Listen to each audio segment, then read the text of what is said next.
বিসমিল্লাহির রহমানির রহিম। আজকে আমরা কথা বলবো থাইরয়েড গ্ল্যান্ড এর গ্রস অ্যানাটমি এবং ফিজিওলজি। একটা থাইরয়েড গ্ল্যান্ড যদি আমরা চিন্তা করি, সেটা হচ্ছে এরকম, রাইট লোব, লেফট লোব এবং ইসমাস দিয়ে কানেক্টেড থাকে। এটা ডেভেলপমেন্ট যদি আমরা বলি, এটা হচ্ছে ফ্যারিংস, ধরলাম এটা হচ্ছে ফ্যারিংস। হয়নি, ছবিটা আর একটু সুন্দর করে রাখার চেষ্টা করি।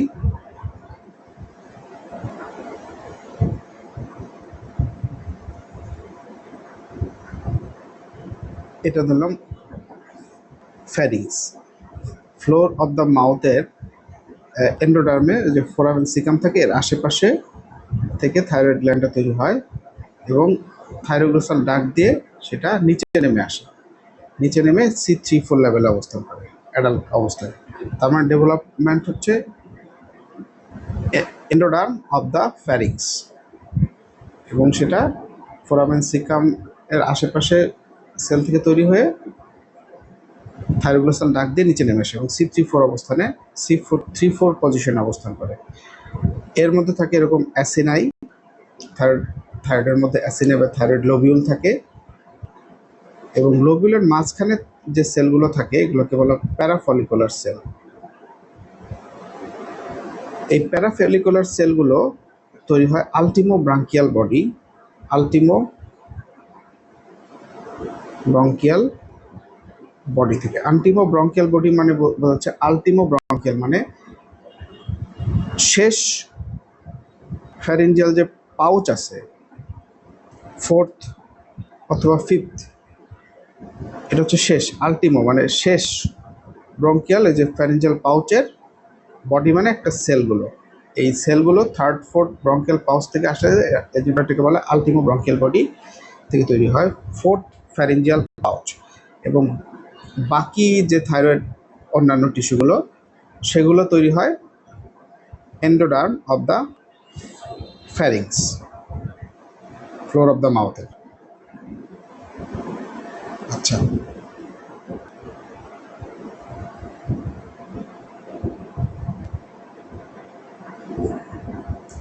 এখন এটা আর্টারি সাপ্লাই যদি বলি, আমরা হচ্ছে থাইরয়েড, এটা হচ্ছে একটা থাইরয়েড গ্ল্যান্ড। থাইরয়েড গ্ল্যান্ড এটা হচ্ছে arch of the aorta, brachiocephalic tank, left common carotid, right common carotid, right subclavian artery. এটা ধরলাম যে আর্চ অফ দ্য অ্যাওর্টা। এখান থেকে ব্রাকিওসেফালিক ট্রাঙ্ক থেকে প্রথমে তৈরি হবে right subclavian, left common carotid, এখান থেকে external carotid artery, external carotid থেকে সুপিরিয়র থাইরয়েড আর্টারিগুলো এখানে সাপ্লাই দেবে। এখানেও সেম, ইন্টারনাল ক্যারোটিড, তারপরে এক্সটার্নাল ক্যারোটিড হলো, এই এক্সটার্নাল ক্যারোটিড থেকে superior thyroid artery, superior thyroid, এগুলোর নাম হচ্ছে সুপিরিয়র থাইরয়েড আর্টারি। আরেকটা আছে ইনফিরিয়র থাইরয়েড আর্টারি, এই যে সাবক্লেভিয়ান আর্টারি, এখান থেকে হবে থাইরোসার্ভাইকাল ট্রাঙ্ক, এখানেও আছে থাইরোসার্ভাইকাল ট্রাঙ্ক। এখান থেকে ইনফিরিয়র থাইরয়েড আর্টারি এবং আর্টেরিয়া থাইরয়েডিমা, এটা ব্রাকিওসেফালিক ট্রাঙ্ক থেকে আর্টেরিয়া থাইরয়েডিমা তৈরি। তারা superior thyroid artery, inferior thyroid artery, artery থাইরয়েডিমা।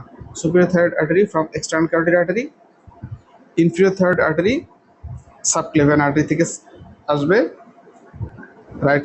ডান পাশে right subclavian, left subclavian artery থেকে থাইরোসার্ভাইকাল ট্রাঙ্ক থেকে ইনফিরিয়র থাইরয়েড আর্টারি এবং আর্টারিয়া থাইরয়েডিমা। এটা হচ্ছে আর্টেরিয়া থাইরয়েডিমা, এটা হচ্ছে ব্রাকিওসেফালিক ট্রাঙ্ক থেকে আর্টারি থাইরয়েডিমা, এটা হচ্ছে আর্টেরিয়াল সাপ্লাই। এখন ভেনাস সাপ্লাই যদি চিন্তা করি, তাহলে হবে ভেনাস ড্রেনেজ। এটা একটা থাইরয়েড গ্ল্যান্ড, এখানে superior thyroid vein middle thyroid vein এবং ইনফেরিয়র থাইরয়েড ভেইন চিন্তা করি। সুপিরিয়র থাইরয়েড ভেইন এবং ইনফেরিয়র থাইরয়েড ভেইন এই দুইটাই জুগুলার ভেইনে ড্রেন করবে। জুগুলার ভেইন, জুগুলার ভেইন আবার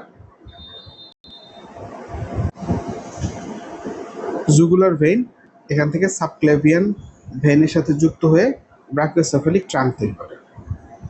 এই ব্রাকিওসেফালিক ট্রাঙ্ক থেকে আসে হচ্ছে ইনফেরিয়র থাইরয়েড ভেইন। তার মানে সুপিরিয়র থাইরয়েড ভেইন এবং ইনফেরিয়র থাইরয়েড ভেইন জুগুলার ভেইনে ড্রেন করছে এবং সুপিরিয়র এবং মিডিল থাইরয়েড ভেইন জুগুলার ভেইনে ড্রেন করছে এবং ইনফেরিয়র থাইরয়েড ভেইন ব্রাকিওসেফালিক ট্রাঙ্কে ড্রেন করে। এখন আমরা যদি নার্ভ সাপ্লাই দেখি, নার্ভ সাপ্লাই আবার একটা থাইরয়েড গ্ল্যান্ড আমরা চিন্তা করি। Thyroid gland, the arch of the aorta এবং ব্রাকিওসেফালিক আর্টারি থেকে সাবক্লেভিয়ান আর্টারি হলো আর কমন ক্যারোটিড হলো। এটা হচ্ছে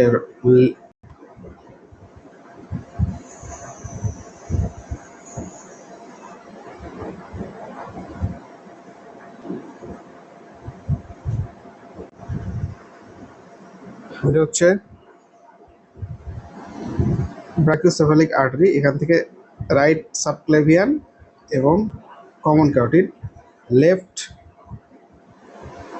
লেফট কমন ক্যারোটিড এবং লেফট ব্রাকিওসেফালিক আর্টারি। এখানে একটা আর্টারি থাকে, এটার নাম হচ্ছে, এখানে একটা নার্ভ থাকে,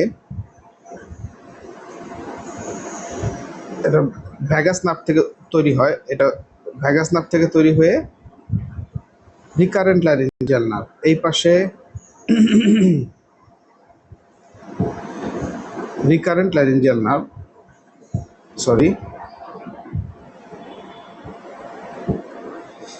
ভ্যাগাস নার্ভ থেকে তৈরি হয়ে এখানে ডান পাশে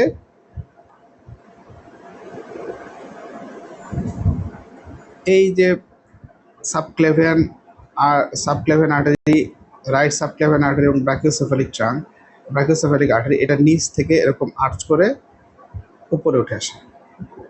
এটা হচ্ছে রাইট রিকারেন্ট ল্যারিঞ্জিয়াল নার্ভ এবং বাম পাশে ওই ভেগাস নার্ভ থেকেই তৈরি হয়, হয়ে একদম আর্চ অফ দ্য আর্টার নিচ থেকে আর্চ করে পরে উপরে উঠে আসে। এটা হচ্ছে লেফট রিকারেন্ট ল্যারিঞ্জিয়াল নার্ভ। এটা হচ্ছে থাইরয়েড গ্ল্যান্ডের nerve supply. Recurrent laryngeal nerve এটা ফ্যারিংসের সবগুলো মাসলকে সাপ্লাই দেয় এক্সেপ্ট পিকোথাইরয়েড। ফলে থাইরয়েড অপারেশনের সময় এইগুলো ইনজিউর্ড হলে, রিকারেন্ট ল্যারিঞ্জিয়াল নার্ভ ইনজিউর্ড হলে ইউনিল্যাটারাল ভোকাল কর্ড প্যারালাইসিস হবে। এখন আবার আমরা একটা থাইরয়েড গ্ল্যান্ড আঁকি।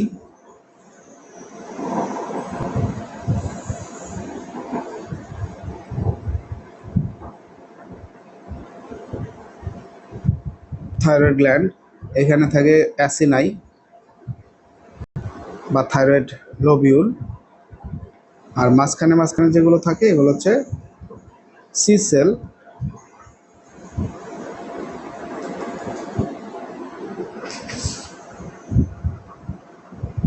প্যারাফলিকুলার সেল। এটা হচ্ছে থাইরয়েড ফলিকল আর এগুলো হচ্ছে প্যারাফলিকুলার সেল বা সি সেলস। সি সেলস থেকে ক্যালসিটোনিন সিক্রেশন হয়। এখন এই যে থাইরয়েড ফলিকলগুলো হলো, এগুলো যদি আমরা এখানে বড় করে আঁকি থাইরয়েড ফলিকল, তাহলে এটা হবে এরকম। থাইরয়েড ফলিকল অ্যাক্টিভ অবস্থায় এই সেলগুলো থাকে কিউবয়েড অথবা কলামনার, এবং ইনঅ্যাক্টিভ অবস্থায় এইগুলো ফলিকলগুলো এরকম অ্যাব্রোথ্যাব্রো হয়ে যায়, সেলগুলো ফ্ল্যাটেন্ড হয়ে যায়, এবং মাঝখানের যে কলয়েডাল স্পেস আছে এই কলয়েডাল স্পেসগুলো বড় হয়ে যায়। এটা হচ্ছে ইনঅ্যাক্টিভ স্টেট। থাইরয়েড গ্ল্যান্ড কাজ করছে না, নন ফাংশন, ইনঅ্যাক্টিভ। ইনঅ্যাক্টিভে সেলগুলো ফ্ল্যাটেন্ড, থাইরয়েড লোবিউলটা বিগার সাইজ, ফলিকলগুলো কলয়েডাল স্পেসও বড় হয়ে যায় এবং ইরেগুলার। আর অ্যাক্টিভ স্টেটে থাইরয়েড ফলিকল থাকে হচ্ছে, ফলিকুলার সেলগুলো থাকে কলামনার অথবা কিউবয়েডাল। এটা হচ্ছে ফলিকল, থাইরয়েড ফলিকল। এটা ব্যাজোল্যাটারাল মেমব্রেন এবং ভিতরে লুমিনাল মেমব্রেন, এখানে কলয়েড জমা হয়। এখন এই সেলগুলোকে যদি আমরা আবার আঁকি, ধরলাম এটা আমার একটা থাইরয়েড ফলিকল, এখানে কলয়েড জমা আছে, এখানে আমার ফলিকুলার সেলগুলো আছে, ফলিকুলার সেলগুলো এখানে আছে।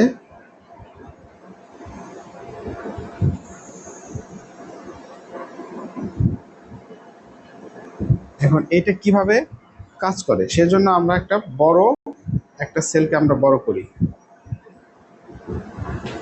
বড় তো হচ্ছে না, একটা সেলকে নিলাম, বললাম যে এই সেলটা কেমন হচ্ছে, এই সেলটা,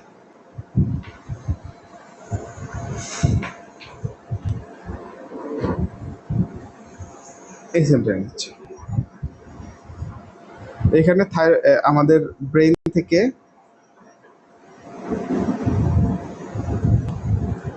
এটা ধরলাম পিটুইটারি, অ্যান্টেরিয়র পিটুইটারি, এখান থেকে থাইরয়েড স্টিমুলেটিং হরমোন সিক্রেশন হয়। এই থাইরয়েড স্টিমুলেটিং হরমোন ব্যাজোল্যাটারাল মেমব্রেনে এটার সার্পেন্টাইন রিসেপ্টর থাকে, এখানে সেটা বাইন্ড করলো টিএইচএইচ।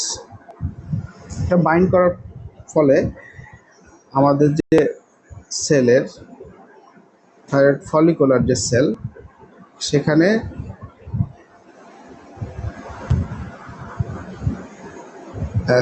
সেলের নিউক্লিয়াসটা অ্যাক্টিভেটেড হয়, হলে এখান থেকে ট্রান্সক্রিপশন হয়ে থাইরোগ্লোবুলিন তৈরি হয়। থাইরোগ্লোবুলিনগুলো এন্ডোপ্লাজমিক রেটিকুলাম দিয়ে মডিফাইড হয়ে গলগি অ্যাপারেটাসের মাধ্যমে প্যাকেজিং হয়ে এখানে সিক্রেশন হয়। বললাম যে এগুলো হচ্ছে থাইরোগ্লোবুলিন। থাইরোগ্লোবুলিনটা আসলে যদি চিন্তা করি এইভাবেই থাকে, এখানে মাঝখানে টাইরোসিন থাকে, টাইরোসিন এটা হচ্ছে থাইরয়েড স্টিমুলেটিং হরমোনের 1 নম্বর কাজ। 2 নম্বর কাজ হচ্ছে এই যে ব্যাজোল্যাটারাল মেমব্রেন, এখানে কিছু চ্যানেল তৈরি করে, এগুলো সব নিউক্লিয়াস অ্যাক্টিভেশনের মাধ্যমেই এই চ্যানেলগুলো তৈরি। এটা হচ্ছে সোডিয়াম আয়োডিন সিম্পোর্ট। এবং আরেকটা জিনিস তৈরি করে, সেটা হচ্ছে এইখানে লুমিনাল মেমব্রেন বাউন্ড একটা এনজাইম, এটাও সিনথেসিস বেড়ে যায়, এটার নাম হচ্ছে থাইরোপারক্সিডেস। এ হচ্ছে 3টা কাজ। এখন এখানে সোডিয়াম আয়োডিন সিম্পোর্ট, এতে সোডিয়াম যখন সেলের ভিতরে ঢুকে ও তখন এটিপি খরচ করে সেলের ভিতর ঢুকে 2টা সোডিয়াম, সাথে এটার সাথে তখন আয়োডিনও ঢুকে যায়, মানে এটা হচ্ছে সেকেন্ডারি অ্যাক্টিভ ট্রান্সপোর্ট।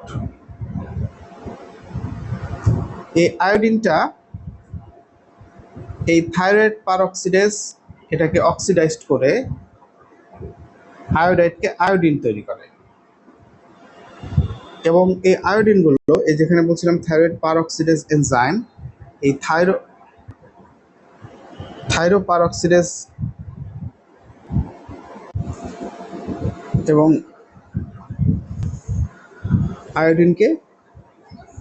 আয়োডাইডকে আয়োডিনে রূপান্তর করে। এই আয়োডিনটাকে এই যে থাইরোগ্লোবুলিনের টাইরোসিন যে আছে, টাইরোসিনটাকে যদি আমি এভাবে আঁকি,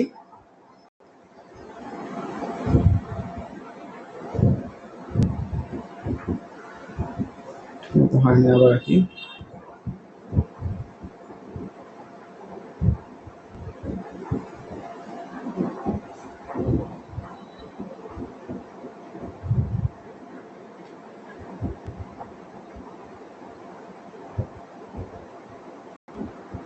এই টাইরোসিনের 3 নাম্বার এবং 5 নাম্বার পজিশনে এই আয়োডিনটা যুক্ত হয়। আয়োডিনেশন 3 নাম্বার এবং 5 নাম্বার, যদি 3 নাম্বার পজিশনে যুক্ত হয় তাহলে এটা হচ্ছে মোনো আয়োডো টাইরোসিন। যদি 5 নাম্বার এবং 3 নাম্বার দুটোতেই হয় তাহলে ডাই আয়োডো টাইরোসিন তৈরি করে। আয়োডিনেশন এটাও থাইরয়েড পারঅক্সিডেজের কাজ। এখন থাইরয়েড পারঅক্সিডেজ আরেকটা কাজ করে, সেটা হচ্ছে এই মোনো আয়োডো টাইরোসিন এবং ডাই আয়োডো টাইরোসিন যদি একত্রিত হয় এটাকে বলে কাপলিং। এটাও থাইরয়েড পারঅক্সিডেজ করে। কাপলিং হইলে এটা হবে দুইটার একটা, তিনটা ট্রাই আয়োডোথাইরোনিন T3, এবং দুইটা যদি আয়োডোটাইরোসিন ডাই আয়োডোটাইরোসিনের সাথে যুক্ত হয়,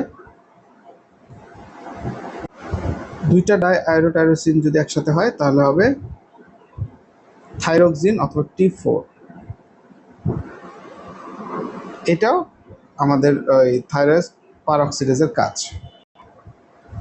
তাহলে এখন এটা তিনটা হলো, যখন থাইরয়েড স্টিমুলেটিং হরমোন এই রিসেপ্টরে যুক্ত হয় তখন একটা হচ্ছে প্রথম হলো থাইরোগ্লোবুলিন তৈরি হয়।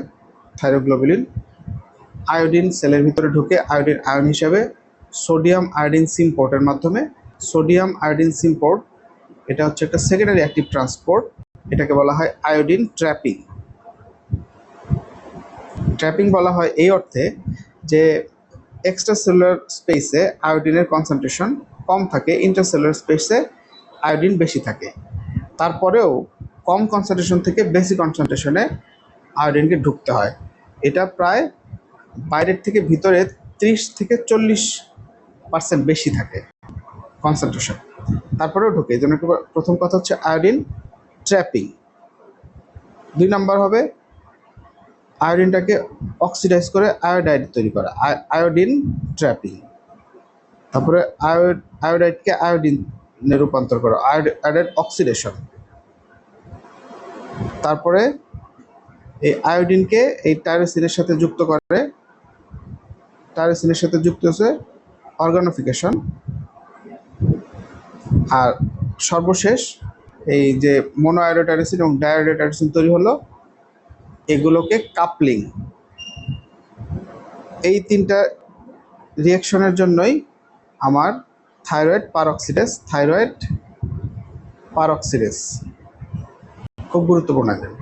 এখন এখানে T3 T4 তৈরি হলো, T3 T4 এরা ব্যাজোল্যাটারাল মেমব্রেন পিনোসাইটোসিস এর মাধ্যমে ব্যাজোল্যাটারাল মেমব্রেন দিয়ে সিক্রেশন হয়, বাইরে বেরিয়ে আসে। T3 খুব কম পরিমাণে, প্রায় 10%, এবং T4 90%-এর মতো তৈরি হয়। T3টা কম এবং T4টা বেশি, এবং T3টা হচ্ছে অ্যাক্টিভ ফর্ম এবং T4টা ইনঅ্যাক্টিভ, এবং এর হাফ লাইফ বেশি। এটার হাফ লাইফ হচ্ছে 20 মিনিট আর এটার হাফ লাইফ হচ্ছে 20 ঘন্টা।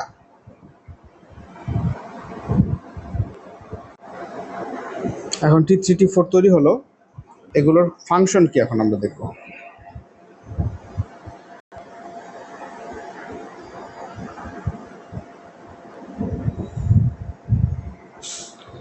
T3 T4 এর ফাংশন, T3 এবং T4, T3টা অ্যাক্টিভ ফর্ম এবং T4টা হচ্ছে ইনঅ্যাক্টিভ ফর্ম।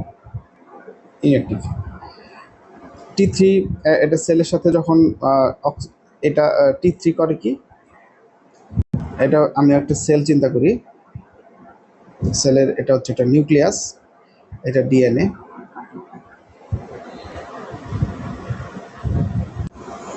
T3। তো T3 সেলের ভিতরে, সেলের যে মেমব্রেন, এটার ভিতরে, সেল মেমব্রেনের ভিতরে সরাসরি প্রবেশ করতে পারে, করে এই যে নিউক্লিয়াসের ভিতরে টি সেল থাইরয়েড হরমোন রিসেপ্টর থাকে নিউক্লিয়াসের ভিতরে। তার মানে থাইরয়েড হরমোনের রিসেপ্টর থাকে নিউক্লিয়াসের ভিতরে, থাইরয়েড হরমোন রিসেপ্টর। এই রিসেপ্টরের সাথে বাইন্ড করার ফলে এটা বিভিন্ন ধরনের ডিএনএকে অ্যাক্টিভ করে মেটাবলিক ফাংশনকে বাড়িয়ে দেয়। যেমন এটা হতে পারে যে এটিপিএস, সোডিয়াম পটাশিয়াম এটিপিএস, এটার পরিমাণ এটিপিএস এটার পরিমাণ বাড়িয়ে দেয়। বাড়িয়ে দিলে কি হবে, এটিপিএস, সোডিয়াম পটাশিয়াম এটিপিএস যদি বেশি বাড়ে, তাহলে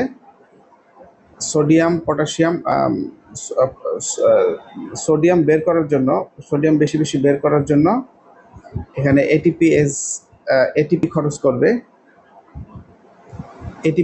করবে। ফলে বেশি পরিমাণে এটিপি খরচ হলে এটিপি সাপ্লাই বেশি পরিমাণ লাগবে। এটা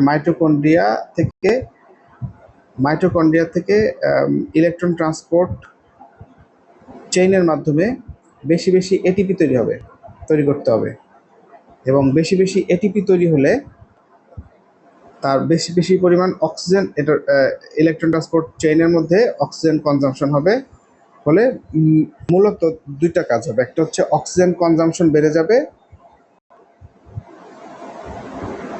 আর 2 number, sodium potassium ATPase basal metabolic রেটের প্রায় 30% কন্ট্রোল করে। তার মানে এটিপিএস যদি বেড়ে যায় ফাংশন, তাহলে বেসাল মেটাবলিক রেটও বেড়ে যাবে। বেসাল মেটাবলিক রেট বাড়া মানে হচ্ছে শরীরের যে টেম্পারেচার, বেসাল টেম্পারেচার, সেটাও বাড়বে। এবং একই সাথে সে আরও অনেকগুলো হরমোন অ্যাক্টিভেট করবে এবং মেটাবলিজমকে সে বুস্ট করবে। T3।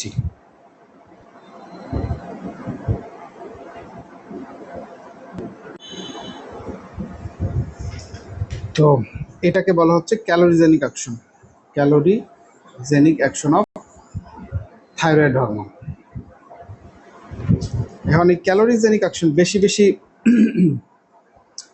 মেটাবলিজম হচ্ছে, বেশি বেশি খরচ হচ্ছে, মানে বেশি বেশি ভিটামিনসও তাকে তৈরি করতে হবে। এই জন্য হাইপারথাইরয়েডিজমে ভিটামিন ডেফিসিয়েন্সি হতে পারে। তারপরে আসি কার্ডিওভাস্কুলার সিস্টেমে আয়োনোট্রপিক এবং ক্রোনোট্রপিক দুইটা ফাংশনই সে বাড়াবে কার্ডিওভাস্কুলার সিস্টেমে। নার্ভাস সিস্টেম, ফ্যাট মেটাবলিজম, একটা ইম্পর্টেন্ট জিনিস হচ্ছে ফ্যাট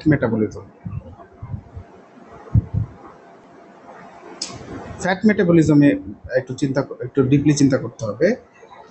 আমাদের শরীরে যে এটা মূলত লাইপোলাইসিস, ফ্যাটকে ভেঙে ফেলে। থাইরয়েড হরমোন এই ফ্যাট সেলকে লাইপোলাইসিস করলে প্রচুর পরিমাণে ফ্রি ফ্যাটি অ্যাসিড বেরোয় আসে। এই ফ্রি ফ্যাটি অ্যাসিডগুলো বিটা অক্সিডেশনের মাধ্যমে এনার্জি সাপ্লাই দেবে, সেলের এনার্জি সাপ্লাই দেবে। এখন এই ফ্রি ফ্যাটি অ্যাসিডগুলো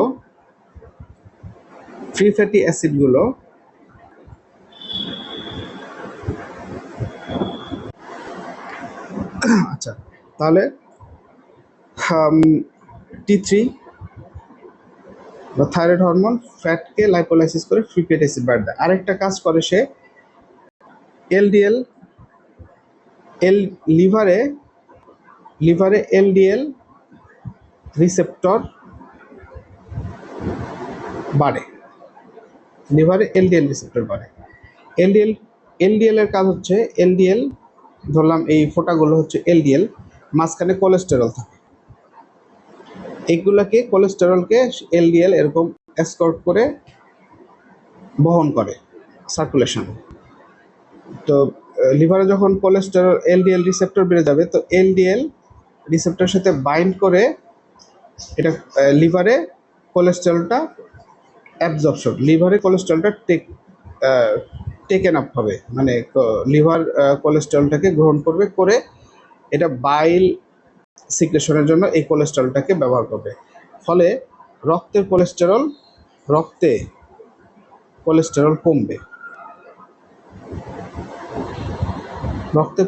কমবে, এটা হচ্ছে থাইরয়েড হরমোনের আরেকটা ফাংশন। তাহলে থাইরয়েড হরমোনের ফাংশনগুলোকে যদি আমরা সামারাইজ করি, তাহলে এটা হবে এরকম। একটা হলো mental growth, physical growth,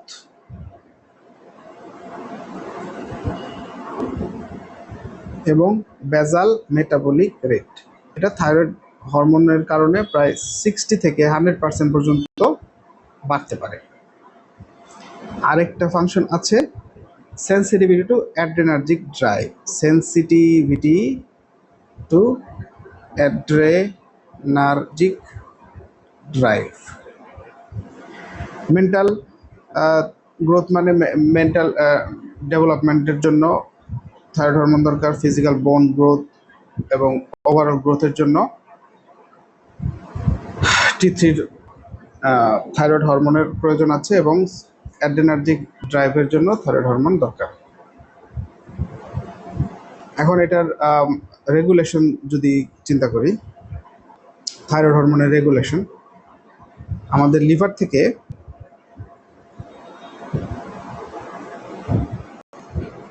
thyroid binding globulin, thyroid binding pre albumin, thyroid binding albumin, এগুলো সার্কুলেশনে, এটা ধরলাম আমার সার্কুলেশন, এইখানে বহন হয়, এখানে যায়। এই thyroid binding globulin, thyroid binding pre albumin, thyroid binding albumin এরা T3 T4কে বাইন্ড করে রাখে, এবং কিছু ফ্রি বা রেডিলি অ্যাভেলেবল T4 T3 থাকে, T3 T4 থাকে, এগুলোই মূলত তার কাজের জন্য কাজগুলো করে। রেডিলি ফ্রি T3 T4 গুলোই মূলত কাজ করে। আমি আগে একটা কথা ভুল বলেছিলাম, T4 এর হাফ লাইফ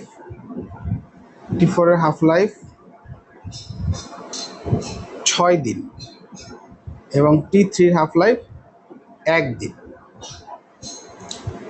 এতক্ষণ যে কথাগুলো, যে কাজের কথাগুলো বললাম, সবগুলো T3 দিয়ে নিয়ন্ত্রিত হয়। এখন T4 সেলের মধ্যে 5 প্রাইম ডিআয়োডিনেজ এনজাইম দিয়ে T3 তৈরি করে, এটা হচ্ছে সেলুলার লেভেলে, এবং রিভার্স T3 তৈরি করে।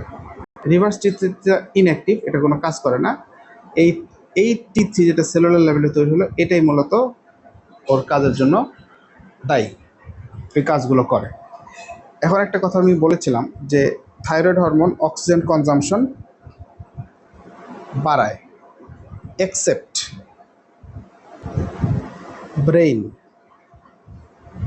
টেস্টিস, ওভারি, ইউটেরাস, এসব অর্গানে এই থাইরয়েড হরমোন, এগুলো ডেভেলপমেন্ট এবং টোটাল কাজের জন্য দরকার, কিন্তু অক্সিজেন কনজাম্পশন বাড়ায় না। এই T4টা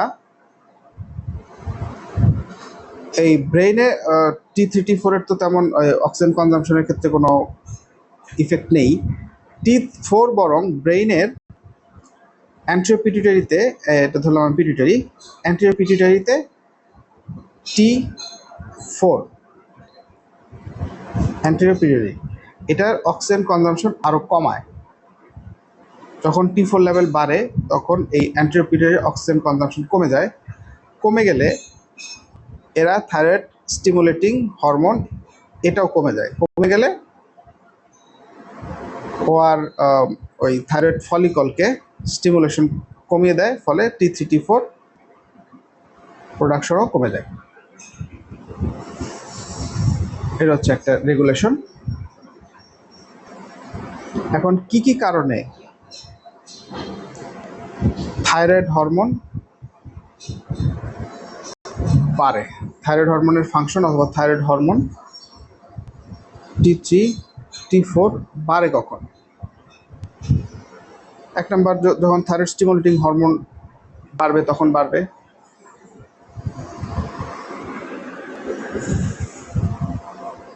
ওই যে আগে পড়েছিলাম আমি, থাইরয়েড বাইন্ডিং গ্লোবুলিনগুলো আছে, থাইরয়েড গ্লোবুলিন, অ্যালবুমিন, প্রিঅ্যাম্বুলিন, এগুলো যখন বাড়বে তখন available T3 T4 free T3 T4 থাকবে না, ফলে THS বেশি বেশি সিক্রেশন হবে, THS বেশি বেশি সিক্রেশন হলে T3 T4ও বেশি বেশি সিক্রেশন বাড়বে। আরেকটা হচ্ছে প্রেগনেন্সি এবং ওরাল কন্ট্রাসেপটিভ ড্রাগ যারা খায় তাদের টোটাল থাইরয়েড বাইন্ডিং গ্লোবুলিন এটা বেড়ে যায়। এটা বেড়ে গেলে ফ্রি T3 T4 কমে যাবে। কমে গেলে এরা থাইরয়েড স্টিমুলেটিং হরমোনকে নেগেটিভ ফিডব্যাক দিতে পারবে না, না দেওয়ার কারণে এরা বাড়বে থাইরয়েড স্টিমুলেটিং হরমোন বাড়লে ফলে T3 T4ও বাড়বে। আরেকটা কন্ডিশন যদি আমরা চিন্তা করি যে T3 T4 কমে কখন, T3 T4 কমবে কখন? একটা হচ্ছে যখন থাইরয়েড স্টিমুলেটিং হরমোন কমবে তখন T3 T4 কমবে। আরেকটা ব্যাপার আছে, আমরা বলেছিলাম যে থাইরয়েড ফলিকলে, এটা ধরলাম ফলিকুলার সেল, এখানে যে আয়োডিন ট্র্যাপিং হয়, আয়োডিন ট্র্যাপিং হলেই তো থাইরোগ্লোবুলিন বাড়ে বা T3 T4 বাড়ে। কিন্তু যদি আয়োডিনের পরিমাণ অনেক বেশি বেড়ে যায় তখন এই যে সোডিয়াম আয়োডিন সিম্পোর্ট যেটা আছে সেটা কাজ করতে পারে না, ফলে আয়োডিন ট্র্যাপিং বন্ধ হয়ে যায়, T3 T4 তৈরি হওয়া কমে যায়। তার মানে হচ্ছে অনেক বেশি আয়োডিন যদি বেশি বেশি খাওয়া হয়, এটার নাম হচ্ছে ওলফ-চাইকফ ইফেক্ট।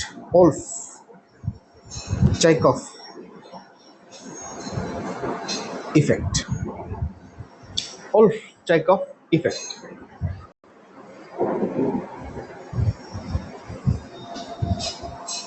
আরেকটা জিনিস আছে, আমরা যদি আবার ওই থাইরয়েড ফলিকলে ফিরে যাই, থাইরয়েড ফলিকল, এটা একটা বড় ফলিকল আমি আঁকলাম, এখানে আয়োডিন ট্র্যাপিং হবে, হয়ে অক্সিডেস হবে, হয়ে, দুঃখিত এটা এরকম না, হচ্ছে আয়োডাইডটা এখানে একটা এনজাইম, মেমব্রেন বাউন্ড এনজাইম থাকে, নাম হচ্ছে থাইরোপার অক্সিডেজ এনজাইম। তাহলে এখানে এটা হচ্ছে আয়োডিন চ্যানেল দিয়ে আয়োডিন ট্র্যাপিং হবে, আয়োডিন সেলের ভিতর ঢুকবে এবং এই আয়োডিনটাকে আয়োডাইডে তৈরি করবে থাইরোপার অক্সিডেজ। কিছু কিছু ড্রাগস আছে যেমন থায়োসায়ানেট পারক্লোরেট,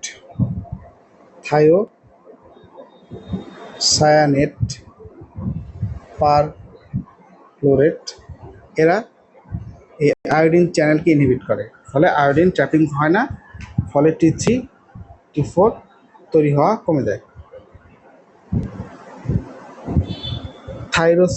থায়োসায়ানেট এবং পারক্লোরেট এবং এই যে পারঅক্সিডেজ এনজাইম, এটার অনেকগুলো কাজ আছে। একটা হচ্ছে আয়োডাইডকে আয়োডিনে রূপান্তর করে। তারপর হচ্ছে থাইরোগ্লোবুলিনের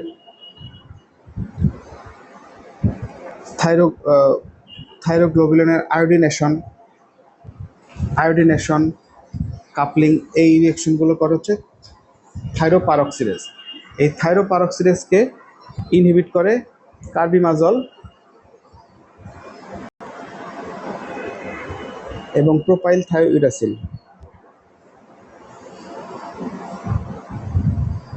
কার্বিমাজল এবং প্রোপাইল থায়োইরাসিল এটা এই থাইরোপারক্সিডেজকে ইনহিবিট করলে T3T4 তৈরি হওয়া কমে যায়।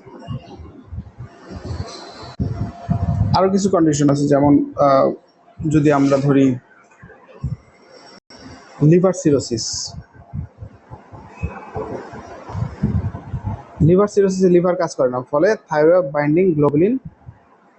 বাইন্ডিং গ্লোবুলিনটা কমে যায় তৈরি হওয়া। এটা কমে গেলে ফ্রি T3T4 বেড়ে যায়, এটা থাইরয়েড স্টিমুলেটিং হরমোনকে কমিয়ে দিলে T3T4ও আলটিমেটলি T3T4 উৎপাদনও কমে যায়। নেফ্রোটিক সিনড্রোমেও তাই বেশি ইউরিনের মাধ্যমে বেশি থাইরয়েড বাইন্ডিং গ্লোবুলিন, সব ধরনের protein including thyroid binding globulin এবং আদার্স, ওগুলো কমে গেলে ওই থাইরয়েড স্টিমুলেটিং হরমোনও কমলে T3T4 প্রোডাকশনও কমে যায়। এখন থাইরোটক্সিকোসিস,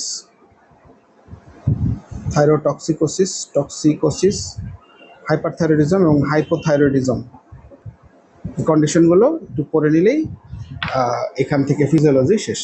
ধন্যবাদ।